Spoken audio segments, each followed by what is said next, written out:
নেতার পিছে ঘুরঘুর করো না। তুমি যে নেতার পিছে ঘুরঘুর করো কিসের আশায়? কয়টা টাকার আশায় তো। নিজের পায়ে দাঁড়াও, ব্যবসা করো, চাকরি করো, তারপর টাকা উপার্জন করো। কারো তেল মাইরো না, কারো তেল মারার দরকার নাই।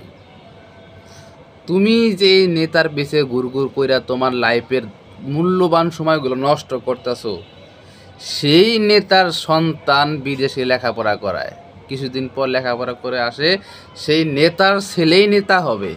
আর তুমি রাজপথে যাবা, জীবন দিবা, রক্ত দিবা, তোমার মার কোল খালি হবে, তোমার স্ত্রী সন্তানে কি দুর্গতি হবে? ওই নেতার কিচ্ছু হবে না, ওই নেতার কিচ্ছু হবে না। তাই তেলবাজি বাদ দিয়ে দাও, নিজের পায়ে দাঁড়াও, কাউরে তেল মারার দরকার নাই। নেতা কি? এখন যেসব সমাজে বেশিরভাগ নেতা দেখেন, এরা কেউই দেশপ্রেমের নেতা নয়। এরা হইল মাল্টু মাল্টু প্রেমের নেতা। এদের মধ্যে দেশপ্রেম নাই।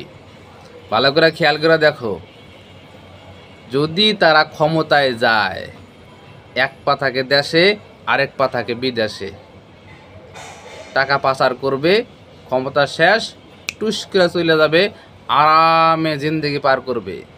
আর মারা পড়বা কারা জানো? যে তোমরা সাধারণ সাধারণ কর্মীরা আছে না, তোমরা মারা পড়বা।